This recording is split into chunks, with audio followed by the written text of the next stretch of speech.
And we're back for First Verse with Steve and Marissa. We might do more videos in one day just because Exodus has a lot of laws. Yeah. And we want to get through this as we're still going to study it. Yep. But we don't want to be stuck in the law. Yep. Yep. So we are at Exodus chapter 22. We picked a neat place to start the Bible. Yes, we did. We've already studied Genesis before, so that's why we're not doing Genesis. But Exodus is definitely an interesting start. Can't wait for Leviticus, right? Oh boy! Don't get me hyped up. I can't threaten them with a good time. Don't threaten me with a good time. Exactly. All right. So Exodus 22 is titled "Protection of Property," verse 1. If a man steals an ox or a sheep and slaughters it or sells it, he must pay back 5 head of cattle for the ox and 4 sheep for the sheep. Ooh, that's a lot of animals to pay back if you take something that's not yours. That's pretty cool. Mm-hmm. If a thief is caught breaking in and is struck so that he dies, the defender is not guilty of bloodshed. But if it happens after sunrise, he is guilty of bloodshed. Huh. So I guess it's saying, like, if it happens in the night, and you're defending yourself, you're not guilty. But if it happens in the day and you're still defending yourself, you are guilty, right? I don't know. We'll have to see the notes. Yeah, that's interesting. A thief, let's see. A thief must certainly make restitution, but if he has nothing, he must be sold to pay for his theft. Ooh. Jeez. So you make yourself a slave if you can't pay back what you stole. Wow. Verse 4. If the stolen animal is found alive in his possession, whether ox or donkey or sheep, he must pay back double. If a man grazes his livestock in a field or vineyard and lets them stray, and they graze in another man's field, he must make restitution from the best of his own field or vineyard. Jeez. These people need to control their animals. Okay, go on. Yeah. And respect boundaries. Boy. Yeah. Verse 6, if a fire breaks out and spreads into thorn bushes so that it burns shocks of grain or standing grain or the whole field, the one who started the fire must make restitution. Verse 7, if a man gives his neighbor silver or goods for safekeeping and they are stolen from the neighbor's house, the thief, if he is caught, must pay back double. But if the thief is not found, the owner of the house must appear before the judges to determine whether he has laid hands on another man's property. In all cases of illegal possession of an ox, a donkey, a sheep, a garment, or any other lost property about which someone says, "This is mine," both parties are to bring their cases before the judges. The one whom the judges declare guilty must pay back double to his neighbor. So I guess it's like their process for determining he said, and what the court says is what the court says. Like if the two neighbors are both saying they stole from each other, the court has to figure out who's guilty, and the guilty party pays back double to the other neighbor. Verse 10, if a man gives a donkey, an ox, a sheep, or any other animal to his neighbor for safekeeping, and it dies or is injured or is taken away while no one is looking, the issue between them will be settled by taking an oath before the Lord. Ooh, that's a really serious thing. That the neighbor did not lay hands on the other person's property. The owner is to accept this and no restitution is required.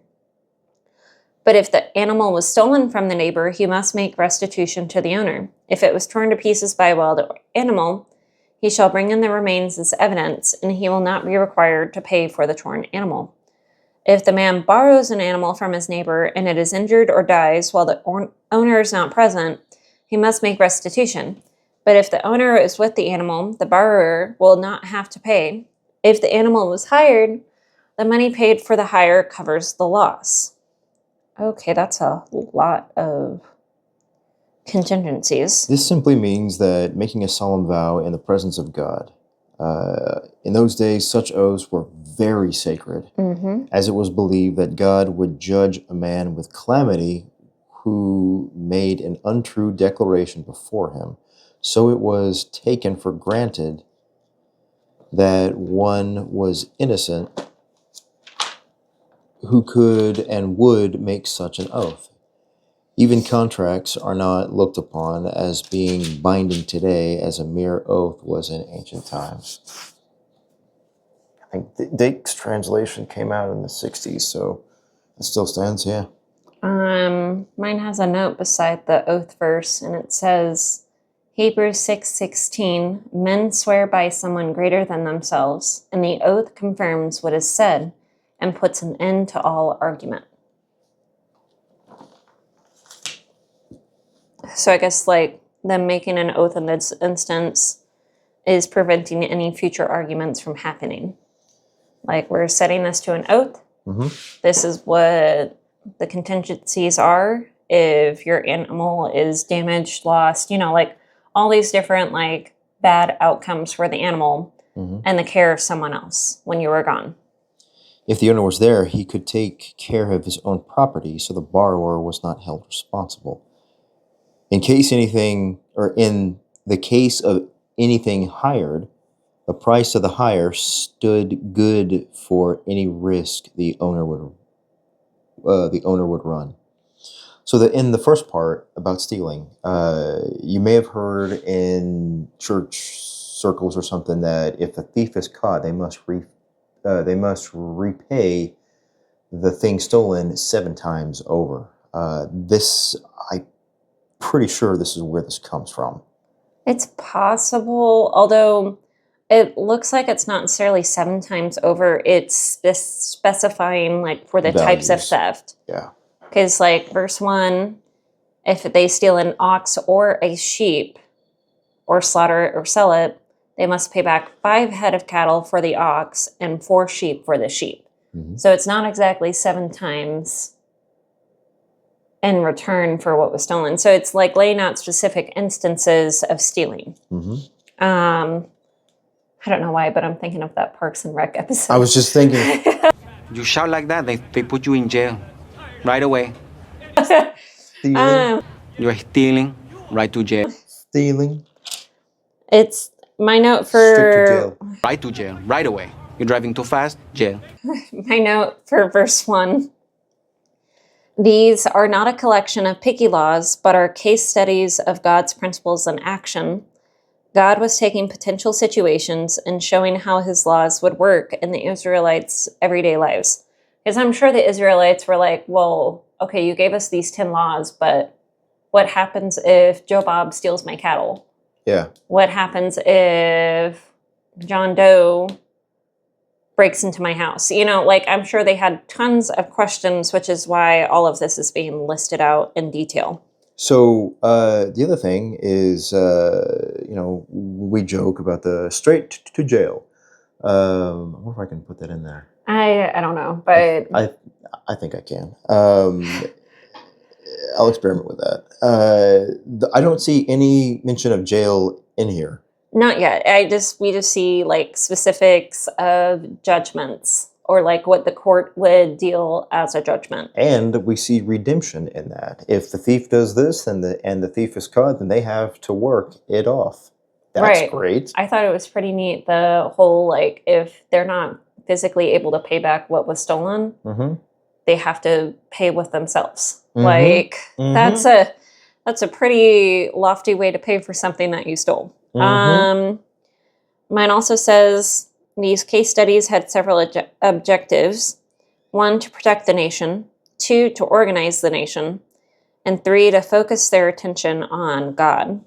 The laws listed here do not cover every possible situation, but they give practical examples that make it easier to decide what God wants.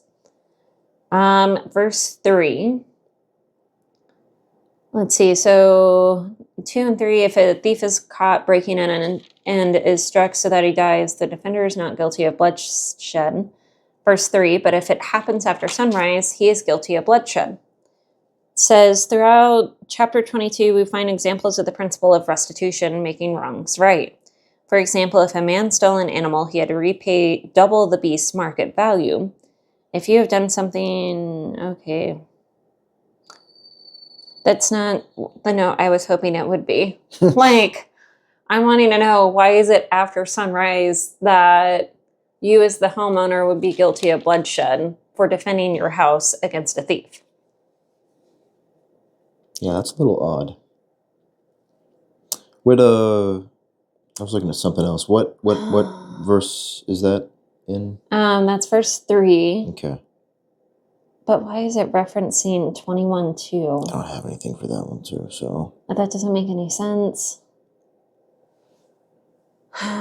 Oh, for the... Okay, that makes sense. But I don't know. That's a weird one. We'll have to look at that one and come back to it. Let's keep a running log of stuff to address, because this is where it gets hairy. So 21, 7 through 11. Okay. 21, 7 through 11. Mm-hmm. Very weird. Okay. And then 22, verse 3. Verse 3. Okay. I guess 3a. Yeah, we're gonna. Because it's the first half of it that's throwing us for a loop. The second half makes sense. The second half is, a thief must certainly make restitution, but if he has nothing, he must be sold to pay for his theft. Get ready to Like, that's the part we like. add to your list coming up in 16. Okay. Oh boy. Yeah. I'm gonna let you read this one. Let me see if your translation is a little bit better than mine. Or reads a little easier. It's titled Social Responsibility, verse That's a 16. nice way to put it. Mine says moral and ceremonial principles. There's a lot grouped into this one. I skimmed boy. ahead. It's kind of all over the map.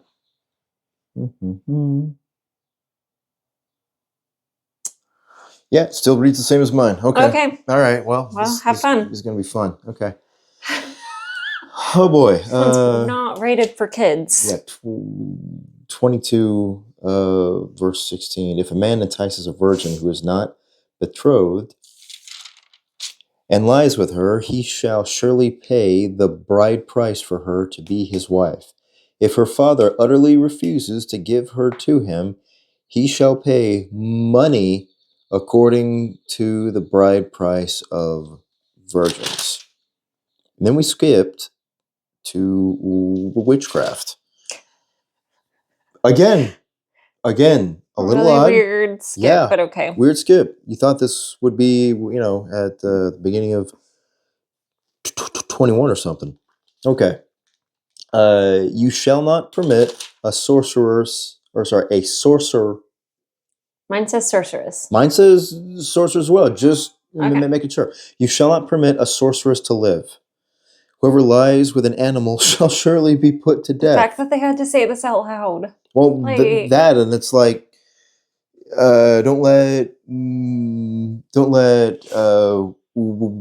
don't abide witchcraft. And by the way, don't sleep with the problem child ox. Okay. He who sacrifices to any god except to the Lord only shall be utterly destroyed. You shall neither mistreat a stranger nor oppress him, for you were strangers in the lands of Egypt. Ooh. And mine says alien, but it's meaning alien Yeah. as in like foreigner. Foreigner.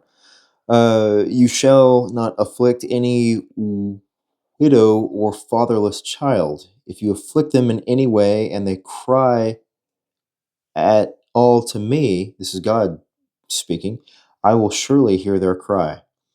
My wrath will become hot, and I will kill you with the sword. Your wives shall be your widows, and your children fatherless. All right. Okay. This is God saying, all right, don't mistreat strangers, or don't mistreat people you don't know, or foreigners in this case. Do not afflict any widow or fatherless child. If you do, I'll make you the same as these people that you have afflicted.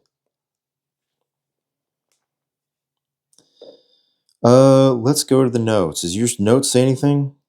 I've got a few. So verse 18, why did God's law speak so strongly against sorcery? Sorcery was punishable by death because it was a crime against God himself. To invoke evil powers violated the first commandment to have no other gods. Sorcery was rebellion against God and his authority. In essence, it was teaming up with Satan instead of with God. Man, I wish more Christians knew that witchcraft was bad. I wish more Christians knew what witchcraft was, period. Yeah. Because there's so many people who are like, I love Harry Potter. I love it for all these reasons. And granted, I grew up reading Harry Potter. Trust, I know the entire story. I read all 7 books. But knowing the author and her background and what she believes in, which is a little bit of alchemy, which is basically sorcery, I kind of wish I could delete those memories. Yeah. So well, that and just when people bring up, my horoscope says this, or and then oh gosh, my spirit. We're in church. What are you doing? Right. I saw a video making fun of horoscopes one time, and they were like, "My asparagus tells me I'm gonna have a bad time in traffic today." Like, ooh, it came true. Right? Yeah. If you don't know already, Harry Potter is bad, and horoscopes are also bad. Asparagus is bad. Makes your breath smell weird. It does other things too, but that's a story for another time. Okay, so the note at 16. Okay. This was a wise law, for it no doubt curbed seduction and fornication. Before a man would seduce a virgin, he might consider whether he wanted to marry her and give the customary dowry, if the parents consented. If the parents did not consent, the dowry was still due. In full had to be paid, regardless of the objections. When parents favored the marriage, such a wife could never be put away by her husband, as could one for certain reasons otherwise. See Deuteronomy 22:28. I think that's pretty neat. The fact that they still had to pay the dowry, even if they didn't end up getting married. Yes. This in itself have kept many from sinning with a virgin. So the 2 commands concerning that is the seducer must marry her, and the seducer must pay the full dowry. So, in American culture, we have the bride's parents usually pays for it. This is saying that the groom and the parents must pay for all this stuff. So think twice. Mm-hmm. I remember when teenage pregnancies became on the rise in the 90s. Mm-hmm. It was or maybe they'd always been on the rise, but just underreported. Well, they were common. They started to be more common in the 60s, in the free love shtick that was happening then. But I remember when it was still taboo. That's how old I am. I'm not really that old. I'm 40-ish. But I remember when teenage pregnancies were on the rise in the 90s. And I remember when it was still encouraged to marry the person that got you pregnant. And there's a lot of marriages that didn't survive, unfortunately, mainly because they weren't tethered to God. But there were some that did. Mm-hmm. And some for the better. But I remember when that law that principle was still enacted. So I like the rule that they still have to pay the dowry either way, like whether the woman becomes their wife or not, because in their culture, once you lost your virginity, it was incredibly hard to get anyone to marry you because you lost your value. And that's not saying you're valueless if you've lost your virginity. God can still redeem that. But I think it's neat that the seducer is still paying to redeem the woman financially. Yeah. regardless of if marriage happens or doesn't. Yeah. So I don't know. I just think that's neat. It's not saying that a woman is only worth her dowry. It's saying the woman is still worth compensation regardless of if marriage takes place or not. Yes. So does your version read a little bit differently? Because I'm having trouble understanding. In What verse verse? 17, if her father utterly refuses to give her to him, he shall pay money according to the bride price. So mine says if the her father absolutely refuses to give her to him, the seducer, he must still pay the bride price for virgin. So it's essentially saying, okay, if, let's say the seducer does want to marry her and her father ultimately says, no, you shall not, he still has to pay the dowry to the family. Okay. All right. Good deal. That's what I'm saying is cool, is like, regardless of if marriage happens or not, he's still compensating her and her family for taking something that, like, you can't, like, yes, God can redeem you, but you can't really get it back once it's taken. Yeah. So. Okay, verse 18. No spiritualist. So this is, you shall not permit a sorceress to live. So no spiritualist or medium was allowed to live in Israel. Each one found was to be put to death. We'll read about that in Leviticus. This is why the witch of Endor was afraid of Saul. Witchcraft was as the sin of rebellion. It still is. Witches claim to reveal hidden secrets by contract with God and the invisible world. They seduced people to turn them from God. Thus, they were to be killed. So that's one of the ultimate paths to, well, death. Because as we know, and as you've probably seen out there, either in internet land or with people who think they know something, think they know forbidden knowledge, it's often, what's the word? It's often thought that when you know something, that you put them in a higher position. I know when I have prophesied or given a word of knowledge to someone, people start to elevate me, and I'm like, whoa, no. This came from God. Do not think any higher of me. And sorcerers take the same stance. You tend to see them in a different light. Anyway, that's all I'll say about that. The sin of bestiality was punishable by death. That is disgusting. Yeah. It's mentioned again in Leviticus 18:23, which says, do not have sexual relations with an animal and defile yourself with it. A woman must not present herself to an animal to have sexual relations with it. That is a perversion. So apparently it wasn't just the men, it was the women too. Like,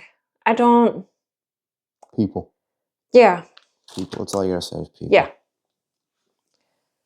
I have a note on verse 21. It says, God warned the Israelites to not treat aliens unfairly because they themselves were once strangers in Egypt. Even if the Israelites had a case against the Egyptians, they should know not to treat strangers poorly because they were once strangers. It does not justify mistreatment. It just highlights why mistreatment is terrible. Okay, and then I have a note for 22 through 27. So that's like the widow and orphan and needy verses. The Hebrew law code is noted for its fairness and social responsibility toward the poor. God insisted that the poor and powerless would be treated well and given the chance to restore their fortunes. And then let's see. Why did the law insist? So this is verse 26. Why did it insist on returning a person's cloak by evening? The cloak was one of Israelites' most valuable possessions. I wonder if that's why we have the cloak of zeal later on. Maybe. Making clothing was difficult and time-consuming. As a result, cloaks were expensive, and most people owned only one. The cloak was used as a blanket, a sack to carry things in, a place to sit, a pledge for a debt, and of course, clothing. Man, that's important. Yeah, Huh. It's a suitcase and a coat all in one. If you take your neighbor's cloak as a pledge, return it to him by sunset. Man. That is a big deal. Okay. Huh. It's like borrowing somebody's car now. You better return that car. And then I have a note on verse 29. So that's do not hold back offerings from your granaries or your vats. The Israelites were to be prompt in giving God their offerings and not hold anything back. We're not there yet. Oh, we haven't read that part yet? Yeah. Oh, oops. I got a neat Where did note. we stop? We stopped Was at... it 27? We stopped at 24. We're starting at 25, but let me make a note here. Punishment for the oppression was not left to the judges. God reserved the right of all such punishment for himself. So that's a pretty big deal. So 5 warnings of God to oppressors. 1, he will hear the cry of the oppressed. 2, he will become angry at the oppressors. 3, he will kill them with the sword, guaranteed. 4, make their wives widows themselves. And 5, make their children orphans. So basically, he will do unto them as they have done unto others. And what is interesting about that is Jesus talks about that, about the millstone. He's like, don't even step there. Okay. 25. I can read 25. Okay. Verse 25, if you lend money to one of my people among you who is needy, do not be like a moneylender, charge him no interest. If you take your neighbor's cloak as a pledge, return it to him by sunset, because his cloak is the only covering he has for his body. What else will he sleep in? When he cries out to me, I will hear, for I am compassionate. Do not blaspheme God or curse the ruler of your people. See, there it is again. What comes out of your mouth matters. Verse 29, do not hold back offerings from your granaries or your vats. You must give me the firstborn of your sons. Do the same with your cattle and your sheep. Let them stay with their mothers for 7 days, but give them to me on the 8th day. You are to be my holy people, so do not eat the meat of an animal torn by wild beasts. Throw it to the dogs. Yeah, because there are germs in that. There is like you have no idea what that wild beast has. I've heard of people eating roadkill, and I'm just like, what's wrong with you? Ugh, yeah. But I like verse 29 saying, don't hold back your offerings. Because I think there are people who think, well, I don't need to tithe. I don't need to do an offering. I'm just going to hang on to my money. Gas is really pricey. Everything is really inflating. No, you're supposed to give your first fruits to God. That's how your budget should be made. Your first fruits go to God. No matter how easy or hard life is, first fruits are God's. Mine 29 says, and I don't know if yours reads like mine, but it says, you shall not delay the offer of your first ripe produce and your juices. Mine just says from the granaries of your vats. But the second sentence is interesting. The firstborn of your sons you shall give to me. Right. Mine says that too. I'm having a neat note about that. Let's see if Swagger does. Mine does have a note on 29. It says the Israelites were to be prompt in giving God their offerings and not hold anything back. The first of the harvest was to be dedicated to him. Since God doesn't send payment overdue notices, it is easy to take care of other financial responsibilities while letting our gifts to him slide. Giving to God first out of what he has allowed you to have demonstrates that he is first priority in your life. All Swigert says is that regarding the firstborn sons is dedicate to the Lord. That's interesting. Mm-hmm. I'm a firstborn son. That's why I'm like, It also says from your granaries or your vats, the meaning of Hebrew for this phrase is uncertain. So that may be why yours says something slightly different in the first part of 29. Who knows? I don't have any other notes to stand out. How about you? Nope. So I think we can call that done. All these commands applied solely to Israel and not to the Gentile world. They concern the Jews until the Messiah made the new covenant based on better promises. Keep that in mind. Quit living under the law if you do. We love you. Can we say that here? I think so. Okay, we love you and there's nothing you can do about it. And we'll see you for chapter 23 next. Yeah, we'll see if we can get some other notes out. All right, bye.